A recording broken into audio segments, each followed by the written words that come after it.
Okay, well, red's in an interesting position. First off, they throw Crisis and Tariff up, bringing one of orange's into play that they can attack. That gets them an issue to play for. They could put Territory in play, but they've got what they need on that. I actually noticed, though, that I'm losing track of issues in terms of my tracking here, and this is vitally important because it tells me where everything is so I can find it and how many there actually are, which is one thing that's a piece of information that's missing that I probably ought to write down underneath here, how many of each there are in the main game. That's not clear anywhere. Anyway, all that's clear is who has what, which you could, who wants what, which doesn't really tell you anything. It's kind of odd. There's only 2 tariffs in the game. Red wants both of them, but that's what seems to be the case. Okay. Red's other interesting pieces. The government shakeup here. They haven't been playing this because they owned all most of the civil servants. Well, now they kind of want to. They might get something out of this. Now, this is normally a card that really helps the blue side more. 1 through 4 things go towards blue. And if things go well, they have the vacation scandal, which can move all civil servants back to their grassroots section. So if they capture other civil servants that are in danger in somebody else's stuff, for example, the commerce minister there, they would be able to rescue him and put him back deep in his own area with that card. So that seems like an appealing prospect.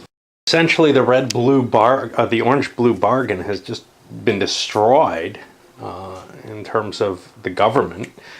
They may be more compelled to work together now. Obviously, orange has no civil servants left because that card shifts them no matter what in one direction or another. Green now has a bunch of them in their hands. And of course, blue. Red has a couple, though. They got commerce and justice here, and they also captured another constituent and another issue. Overall, that was a very, very valuable turn for red. Kind of stuff that can happen when a government, when the government changes hands, is these cards that you've been holding on to that were not useful for a long time suddenly become useful to you. Another interesting factor here. The balance has been shifted. It's no longer the case that orange and blue can combine to defeat red. They have to get green in now. Basically, red can combine with any one other player, and all 3 have to combine to stop red at this point. This may be the time to start picking red apart. Agreement's been obtained. All 3 have agreed, not to anything major, but to raise one issue in the next to vote one issue to be raised in the next cycle, just to pick on red. Now, the agreement is also that you blast a red piece. So orange is particularly going for calling something they need that is obvious up there, which is they need an education, and there's one there. So they're going to call that into play. They may also want to play one of these. They have enough language. They don't really care about transportation, so they're going to hold these. In a way, they'd want to not do ones that they don't want to make themselves look like an equally dangerous opponent. But they're not too worried right now. They're low on constituents and issues and could actually do that. But they also don't want to necessarily upset the bargain at this point. Maybe it'll work well for them for a while. Maybe not. But they definitely want to make that call in play. They also have this interesting piece here. Contest strengths of all civil servant pieces in the Federalist home area and crisis zone are halved. They could attack this piece. It's only got 2 strength points. If they had a couple of special interests they could throw into there, and they do, they could get a 2-to-1 on it with no column shifts. That's appealing. This may be the time to make that attack as well. Finally, they have this other card here, the Economy Booms, which moves the interests groups towards orange. not towards red, but that's also appealing. Now, yes, they just made this bargain, but they got their advantage out of the bargain. Now they start playing things. Other people may be upset with them, but as long as they keep to the letter of their bargain, like I said, this was not any kind of agreement not to hit each other or anything. It doesn't feel that extreme at this point, and it probably never does. Kind of interesting to see how seriously the landscape changes with that set of cards. Now, that was a powerful hand to be thrown all at once. Green got away lucky here on a 6. The orange wasn't able to take these out. Obviously, the premier would have escaped. But these special interests here are actually more pushing forward to protect the issue. I couldn't stack them in a better way to do so, rather than worrying about their own safety. And in a sense, it would take green a lot of effort to make an attack even against one of these. 6 strength points is not something they have a lot of. They have 2 there. They can't use the premier. And nothing else really close. Of course, cards could change that. Oh, I've got this sucker, though. That's another 1 point, again, without the premier. Now, I could launch from here and here, but then I'd be at a penalty making the attack there. And this has 4 strength points instead of just 2. And we're looking at, maybe a 1-to-1 attack. With a penalty, that stops being a good deal anymore. Because green failed to take this finance and banking issue that they pulled off. They made an attack on it, but they didn't get it. And in fact, they lost an attack here and lost their co-ops. They kind of didn't want to support blue's bid. They said, well, look, that's not fair. You get 2 things then, essentially. And you want finance and banking. Blue said, look, I don't really need finance and banking. I'll make you a deal. Let me call something in that I want, and I'll not attack that. And orange is kind of like, damn, man, I want you attacking both of them because, well, with the one that orange attacked, or that blue attacked, it moved it into orange. Orange got a constituent off of the issues. That's why this is such a great deal for orange to all gang up on red, because everything kind of moves towards orange. Unfortunately, they were willing to go along. Well, whatever. They were willing to go along with it. And now blue is going to play an election in Ontario. The reason for this, we have less things in Ontario than we used to. We only have 2 constituencies there, and I'd like to strip some of those constituencies and get them moving around. Green also has 1 now, and orange is starting to get some. So, if we can shake Ontario up a little out of red, that may be for the best for us. The danger, of course, is I want to make sure that I'm not sitting on issues with my Ontario election. That's important, and that's the kind of mistake that I almost just made there. And the election shakes things up a little bit, but not tremendously. Constituents shifted both ways across the red-orange divide. Orange ended up getting an issue out of it. They also ended up with this green constituent over here. Blue didn't gain anything out of it, though. So overall, I'd say this went well for orange, although the premier still stays as red here. And that's the end of another cycle. With the single alliance, well, the game starts to change. Red wanted to call territory into the crisis zone. Orange managed to convince the rest of the grouping, as it were. Really only they had to convince blue, I believe. They had enough constituents to have the majority to block that. So now we're at the point where people are going to prevent crisis cards from being played on a regular basis, I think. Because, look, great, orange and blue combined to stop red with his 8 issues, but blue has 8 issues as well. So, you probably aren't going to see a red-green attempt to stop orange from getting issues, but you may well see the blue-orange concordiant fall apart when it comes down to, he's doing just as strong. Let me cut in and we'll block him too.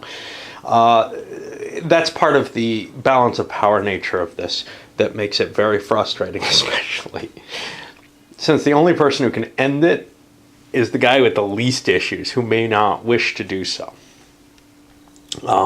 Anyway, Red ended up making an attack on an issue that was kicking out there and took an additional constituent. They failed on this one, obviously. And shifting forces back into the home areas to try to protect. Something of a weird seesaw where Orange quickly grabs back the constituency that was taken. Taking something from someone else is very difficult within their home territory. They can just sweep in. And then they're sort of moving this constituency home as safely as they can, protecting it with a lot of special interests. No issues they could call into the crisis zone. No agreement to continue calling things out. The big problem being that blue and green and red are both up there. And they don't particularly want to start squabbling, using the minors to hit each other, or using the orange and green player, not really minors, but weaker players to try to hit each other in order to, that's you take the game to that level and you're taking it to another point where it's becoming even more and more difficult to possibly have a win. So if blue, say, supported orange on attacking red again, well, then red would start supporting orange and green on making attacks against blue, etc. And it would just end up in this trying to maintain a complete balance in it. At least as it stands, blue and red can kind of agree. In fact, they may want to agree not to hit each other. Here's the problem.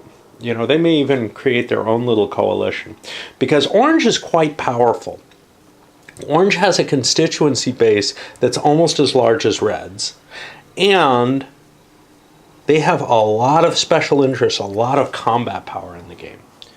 So they may be the more frightening force at this point, although there's three people with a lot of issues. The decline of green has really kind of driven this game into a position where it's become a three-way game with one little weakness person in the center. From some kind of victory type perspective, green's opportunities are limited. With their low number of issues, if they called a national emergency, well, they have very few constituencies, they have very few premiers, they're not going to get a lot of troops, if any, unless they have an ally. And usually when you see a national emergency from a reasonable standpoint, as opposed to I just want this to end, it's actually someone like Orange being stripped of all their power and only having the federal government to enact. And they basically order the military to do what they couldn't win politically. Again, very un-Canadian, very un-North American, really, in terms of the way politics work. Much more likely to see this in some other sort of fledgling democracy or something. Orange relying on the special interests. A card like this can be devastating to them. Now, not absolutely relying, but that was where all their force was and how they got largely to where they were. Well, those have all just shifted to green. And we can see that green's going to be able to now easily pick this off, which they probably could have taken. Well, I don't know. We went through some effort to protect it. But they may also be able to pick off some other orange, maybe some of the civil servants, or this francophone interest group. The danger, of course, to grabbing interest groups, there's a danger to anything. All their power is in interest groups already. So grabbing another interest group, even though interest groups are great, in terms of the best pieces on the board, other than maybe the prime minister, then you're vulnerable to this kind of card. Anytime somebody gets one that moves it in their correct direction, they want to take that. So they shift quite rapidly. The civil servants, you don't want to be reliant on them because they suck, first of all. Their slow movement means they can't do much. You can have them up near the crisis zone to give added strength to attack things. But the other thing that they do that's kind of useful, or that's kind of dangerous for them, is the fact that a national election comes up and you could get cut out of them at any time. They can all just go away in the same way the civil servants can, or the interest groups can. But they're your two strength units that you can get more easily. Therefore, you do want to take them. I just have to try to figure out what what to position the green pieces for and whether or not I have any issues I want to go for. I'm very vulnerable. Well, not really. I was going to say I'm very vulnerable to elections, but no, it's not until you have no issues under your control that your constituencies start peeling off very more rapidly. And a lot of attacks by green here. It called one industry crisis into play. Grab this Quebec. A couple of Alberta constituencies. This is one weird thing in the game. It doesn't behoove Green to call an election here because they will almost certainly lose the constituencies they have. Even though they have a number, the impressive number of constituents right now, I actually don't like the way elections work. I wish the election table went away. I wish it was just kind of the, okay, well, you've got, or I wish it was less likely to change things, shake things up too much. You've got the advantage right now. You run the election. Now you have the premier. That's how it should be. An election will be called only, when it gives advantage to the person calling it. Of course, the other side of it is, well, sometimes you don't know whether or not you have the support. And sometimes there's a lot of underlying political maneuvering and reasons for elections being called that the game doesn't handle. So maybe this abstraction works fine. It just leaves kind of a bad taste in my mouth when things are this abstracted. Anyway, grabbed the Francophones, grabbed ourselves the Labor Secretary or Minister. And this we went for but didn't get, and actually rolled a 6, which we had made some 2-to-1 attacks. One of those would have converted us in the wrong direction there. All right, let's do a blue one, and then I'll go do something else for a while. We did almost nothing, just prepared for an election that they had for British Columbia by avoiding being on top of the issue. Very little change there. One issue constituency pair shifted from orange to green. But, those are going to... Orange kept the premier. Everybody's got one British Columbia constituency now. So, it's kind of an annoying roll-off. I like... One, obviously, if it's decided, it's decided. But a tie between 2 or 3 players is easy enough. But a tie with 4 means that my 6-sided die can fail to resolve it on one roll. And I hate rolling dice. Anyway... That's where we are now. And I really don't think this is one of the few reasons that the game kind of does often devolve into the national emergency attempt, is I don't think that there's a much chance of anything ever happening in this. If somebody knows the game and other people don't, they can kind of maneuver it. If somebody's making deals better than other people are, and taking advantage of people who are being blind, it can break the balance of power. But in general, if you look at the situation, first of all, if you're close to the 10 issues and people are going to prevent you for that, to protect their chances of, to prevent you from winning. If people are going to prevent that, it's going to be very hard to just stumble into a victory. It can happen. It can happen through elections, through other means. But in general, it's very hard to come up with a path by which you think you can win the game as long as the other players have an influence. Generally, what I end up settling down to is, okay, there's one last way to do this, which is to go for the 20 constituents. And, there's one person who's not far from that. He's at 14. He could actually make an attack in that direction. The problem? Well, all the contest power is over here on the green side right now, actually, at least temporarily. It's very far from red, and it's not going to make it over there very easily. The national elections card, I don't think adequately reflects a parliamentary vote of no confidence that should be possible in the game. The only problem is, this is Canada. It's not Italy. Italy has governments falling left and right. If this were covering Italian parliamentary, someone simply losing out to a faction shifting. These aren't really necessarily parties, mind you. These are factions within currents of thought more than anything else. So that vote of no confidence doesn't necessarily directly equate to a player not having the support of the other players. That's just something to keep in mind as to not trying to make a fix like, well, at any time, if sufficient votes are present to declare a vote of no confidence, the government should be reformed immediately. That seems appealing, but that's not what the game's really representing. And that's kind of one of the problems I have with it, is it's not absolutely clear what it is representing. It looks really cool when you first start playing it, and then you start realizing, at least I start realizing, I'm not really seeing the tied-in links here. And so that national elections card, whoever holds it will only use it if they have something to gain. So you end up with the same premier or the same prime minister in place for a long time, just like some of the other cards.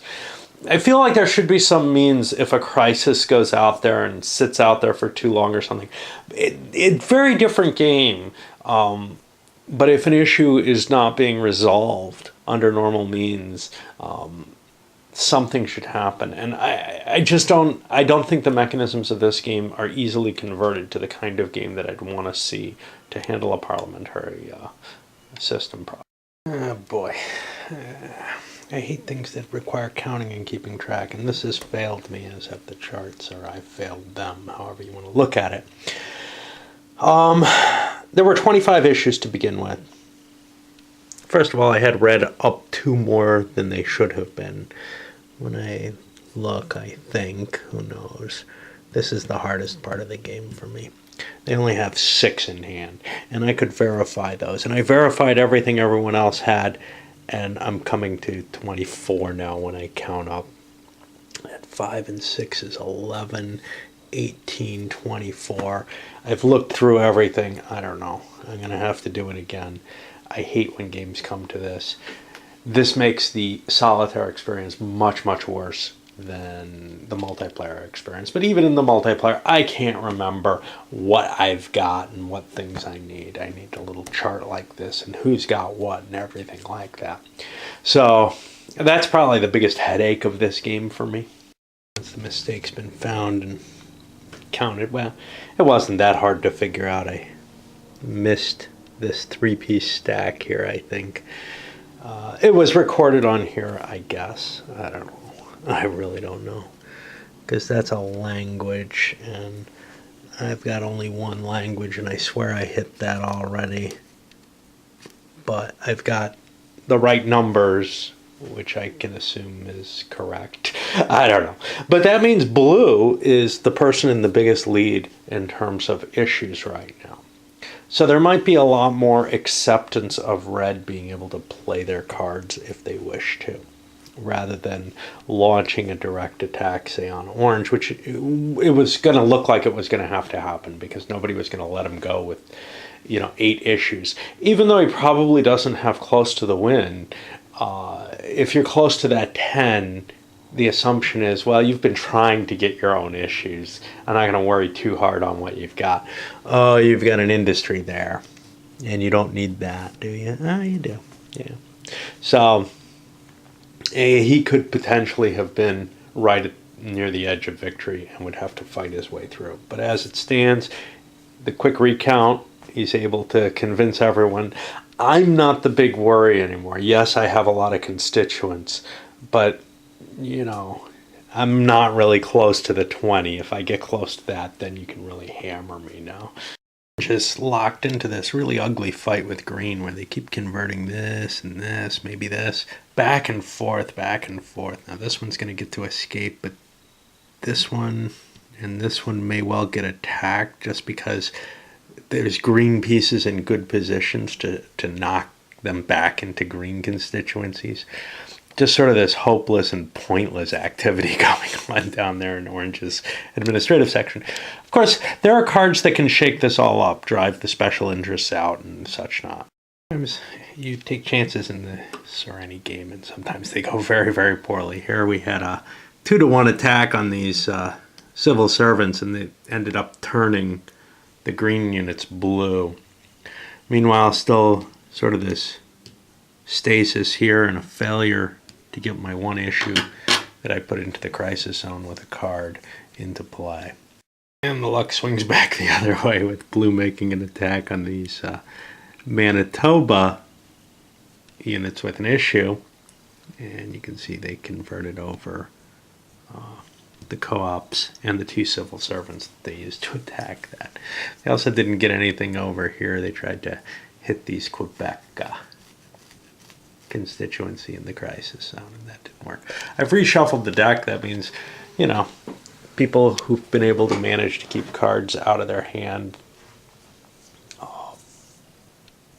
in their hand, have been able to prevent them from getting into this last reshuffle. Others, though, well, you may not want to play cards at all times. So, for example, blue has refrained from playing one of those convert all the special interests in your direction cards because they have a lot of them, and they figure maybe they could pick off the francophones. Maybe they could wait to play that until such a time as it becomes more valuable to them, given that we're early in the deck. As we get later in the deck, we do want to make sure to get that played so that it goes back into the deck, because that can only help. After red played the massive repositioning of all the interest groups, and you can see a lot of them have turned orange now. This doesn't move all the way to red, but there weren't any that would have gone there anyhow. They're launching some kind of random attacks, because this is where the game kind of gets to is, okay, I don't have crises I can pull in. I can't cut a deal that'll get me what I want, so now what? And in this case, they're trying to get a constituent that they're picking off here, which might actually help orange, and putting their own groups into danger in doing so. Their hope may be to eventually be able to get an issue out of it or something, and then also an attack on the civil servant here. And the attack on the civil servant is just a 1-to-1, but it's just really well, what do you do at this point? And that doesn't get me anywhere. And this one's going to be a 3-to-1, but I have a penalty for being in the administrative section, which is fine, except I only turned it orange. So green loses a constituency and orange gains one. I've just done orange a big favor there in terms of shifting something that they were having trouble holding on to into their hands. Oh well. The elections don't look good. It's just really a matter of, geez, I don't know what to do. If the deals can't be arranged, and I'm not sure. The problem is the game looks like it can be handled without deals. Like diplomacy, obviously you have to cut deals to get anywhere. This one gives this illusion that you don't, and that's probably sufficient to prevent me from ever being able to actually complete a game of this effectively. There's also impediments to the deal making. Yes, you can call things up into the crisis zone for people, but the exchange mechanism is so painful that, and all the deals are, I'll do you a favor now, you do me one later. There's no immediate trades that are being conducted. You play a card for someone on their turn. You grant something on someone else's turn. It's very much I'll do you a favor now and you do me one later. That's hard for me to keep track of in a game anyhow. Orange's turn, they picked a couple interesting cards: the national elections and a government shakeup of the civil servants. They're not going to play either, but the combination is very powerful. They're also not playing any crises. They've moved themselves, although maybe I want to shift this piece a little bit out. They've moved themselves into a position where they can launch attacks on some of the stuff that's inside their territory. Also trying to salvage their special interests at the same time. We'll see what they're able to get out of this. They've got 2 constituencies. The British Columbia one is very likely to fall to them. This one, it's likely to fall. Green's going to have trouble rescuing it as well, just because of this positioning, not because of these guys being here, but there's not a lot that can reach it. I would need, well, 1, 2, 3, 4. Yeah, I'm not able to get anything except the one premier there, which would be a 1-to-1 attack. That can be done, but that would be all I can do. And there's also a desire to try to capture these special interests back, but I don't have a lot of force results. The reason I didn't want to do the national election, one reason to do it was sort of cutting a deal with Red. Hey, let's make the government between us, basically. But I guess the big problem is I have a lot of fighting power that had things I wanted to do with already. Red also wouldn't want to allow Orange to put civil servants in their home area and defeat Red pieces at that moment.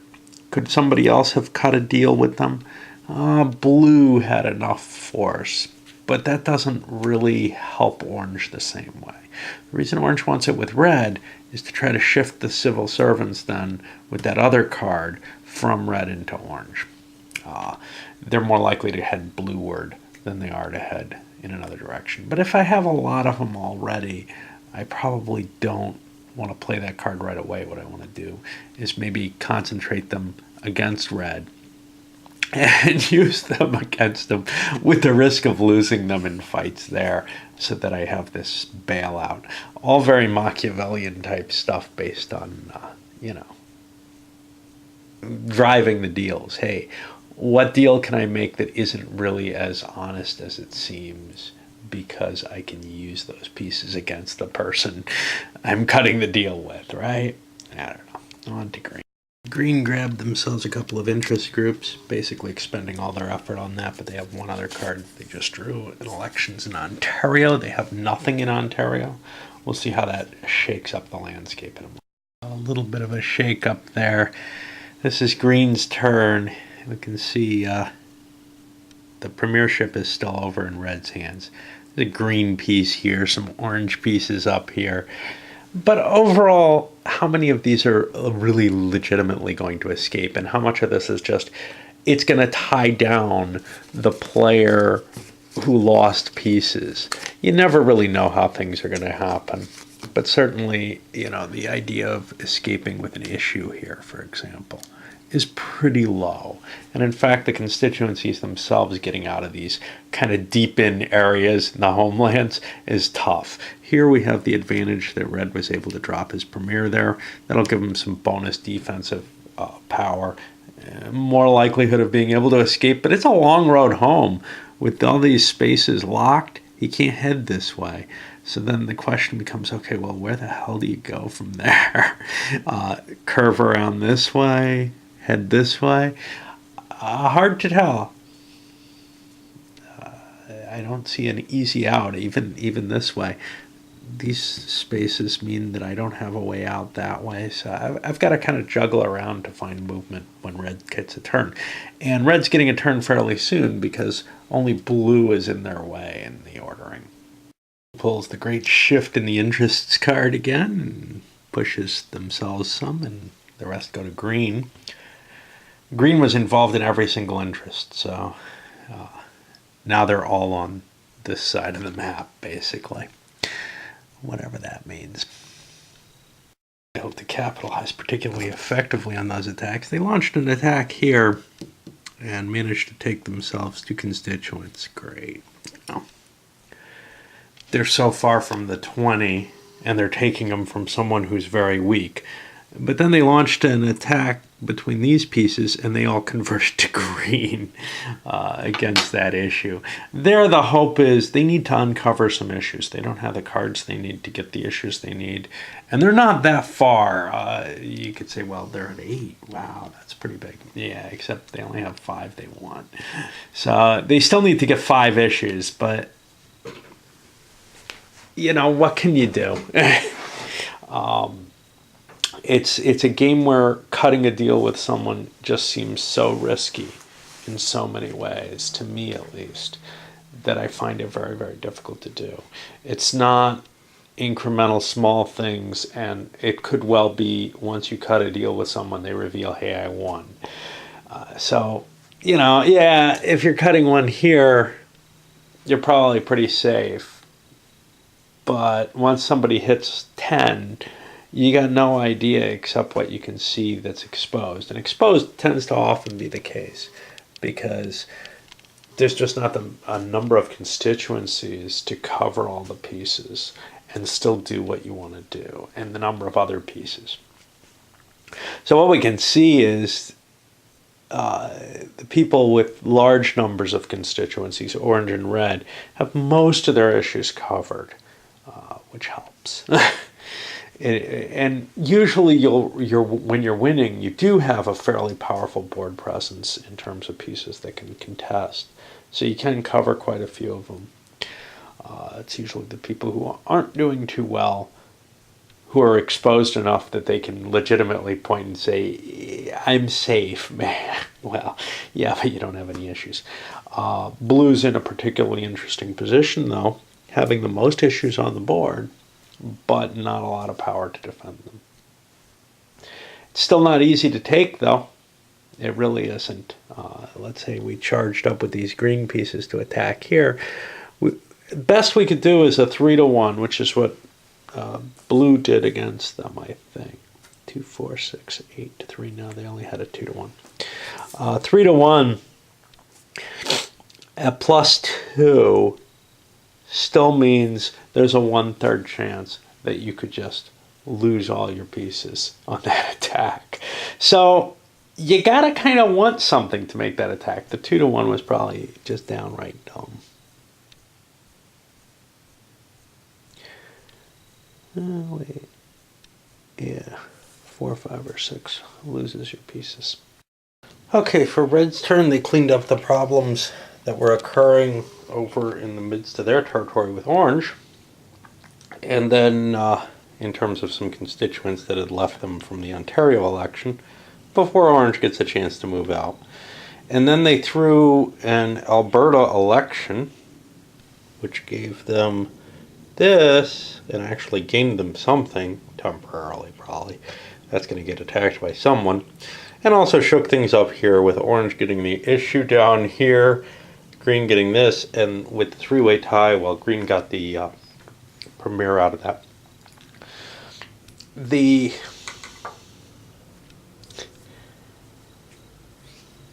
didn't try to pull an issue into the crisis zone, even though they probably could at this point. I don't think anybody's trying to stop them particularly. Blue's the scarier person on the board right now. But you can see that orange power that had sort of briefly happened from the number of constituents they have, that disappeared almost immediately.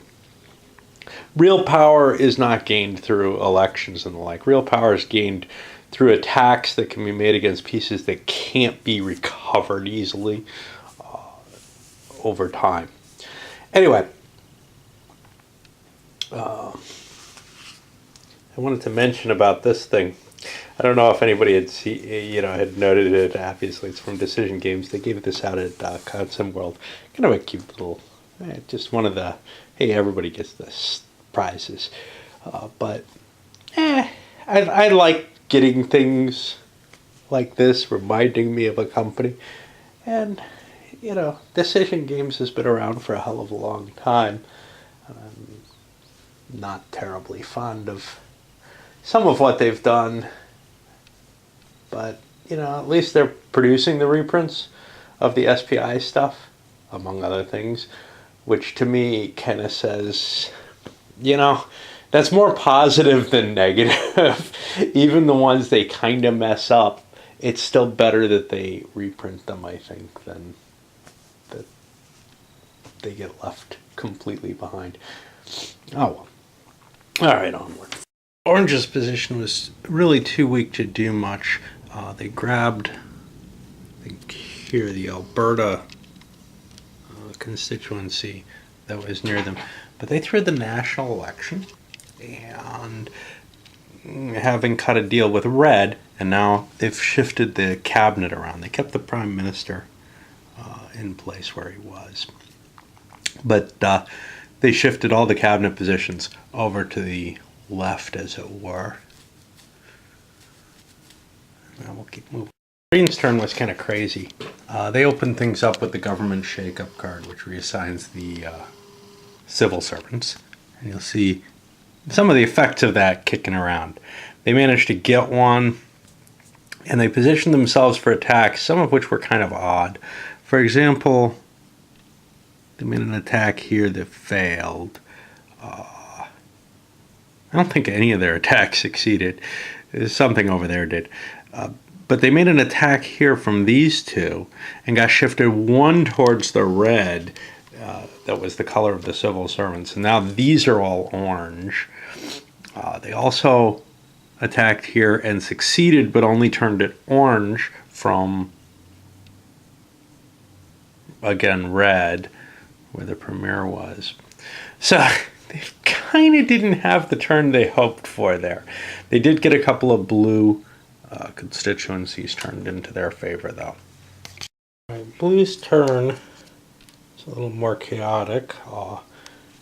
Again, the static fight over here, but they also called an issue they didn't need into the crisis zone, and nobody stopped them because it's one they didn't need.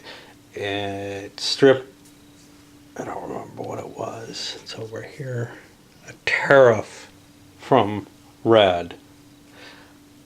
It's very difficult to convince people to prevent something that's not going to help them, that's not going to help the guy who's trying to do it. Especially when he makes a statement like, I'm going after red here because he's not, at this point, he wasn't too far behind in the issues. But then he threw an Ontario election, which again, because there's so many Ontario pieces, shakes things up quite a bit, changing the nature of issues and constituencies, but usually only for a temporary time because they end up deep within somebody's home area and they swarm over to it and take it back.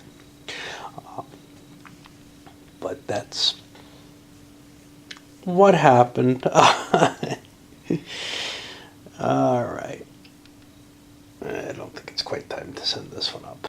All right, looking at red's position, it's real hard to trigger any crises when you've got lots of stuff inside of you that you can attack to try to take back over, and you also have things trickling back. So even though I've got at least one that I want to play, the language crisis, I'm going to hold it for later and try to consolidate my position. And that's one of the issues that happens in the game. Early on, the crises are all you can do, but as things start getting shaken up and you start seeing this board turning into a real mess, your concentration becomes on positioning throughout the entire game. And, it's not like I'm close to a victory here. This is obvious with only 6 issues. So let's grab what we can and try to get a power base to work from that's a little stronger. In this interesting position, like last turn, blue has no crises that help. But as you can see, their issues have hit 10, but it's very obvious they have a lot of issues that don't really help them. Basically what they were able to convince was, hey, I'm throwing a crisis on tax up, which isn't going to help me. I already don't have everything. I don't have much that helps me. And everyone who doesn't have tax, which was everyone but orange, is kind of okay with that crisis being called into play. They have no possible risk on it. Blue knew that they were fairly safe on that because they had 2 of the 3 tax issues already, that there'd only be one person. And out of it, they actually got... Green's very happy with it because whatever color gets chosen will have to pass through green on the way to blue. Unfortunately, or fortunately for blue, they actually got a constituency off of it too. They had nothing else to attack. They have a couple of elections, I think, planned here in Alberta and Manitoba, neither of which they have any constituents in, so they might as well shake those up, right? That's their figuring. And those elections don't really do any good for blue. They shift things around, but it's mainly just creating chaos in other people's territory, which is fine. But I don't know whether that's a positive or a negative for the guy who does it, because the destabilization that the chaos kind of provides is opportunities in other people's territory, basically. Not much. Something like this is just going to convert anyway. One thing it did was it shifted, I think, the Manitoba Premier to green, but I'm not positive of that. Anyway, maybe green had both premiers. No, I think the Alberta Premier shifted to green. I think one shifted and one did. This one's going to go up because it's a long video again. And we keep pressing on. One problem is, as you focus on sort of the tactical situation and you realize that as you're getting close to winning, people are going to stop you, it becomes less and less in your mind, sort of, to try to win the game because it's so impossible, which makes it even harder, right? This is quite often, not at this point, but at some point, maybe 4 or 5 hours later through a game, where I want to say, I'm not going to get anywhere. And then the question, of course, is there any reason someone would want to create a national emergency? In this case, the only person who could is green, and they're in no position to do so. They don't have all the power. There are a few conditions where it feels appropriate to create a national emergency. But when you're really weak, it doesn't do you any good whatsoever. You have no chance of lowering other people's position below your own. You're probably going to just fail. Whether it's from the chart that creates it or from the actual deck. Government is very powerful and people don't want to be on the losing side. They might as well join the more powerful government faction. And again, once there's a national emergency, the game's over, essentially. But it feels almost as if it should restart. So if the government succeeds in defeating that, there should be something. But the world would have changed so much, even in a failed national emergency, that you can't just say, well, that guy got knocked out. He lost the game. Let's start over with 3 players or something. It just doesn't make sense anymore, which leaves you with kind of a hollow feeling afterwards, which is that somebody can prevent anyone from winning the game. This is clearly a game like some things like Republic of Rome, where there's a trinary state in terms of how you can come through a game. There's winning the game, there's losing the game, and then there's this undefined other position, right? So if one person wins the game, the other people are all in that undefined position. If one person loses the game, or if some people lose the game, the other players are in that undefined position. It is kind of a weird situation because normally, I guess game players think in terms of, well, you either win or you lose, right? Because in chess, you either win, lose, or you draw, but that's well defined as well. In this case, though, and in many games, it's left in this kind of fuzzy area. Okay, look, I won the game. You guys did not win, but did you lose, right? Losing is very clearly defined in this game, and it makes for this kind of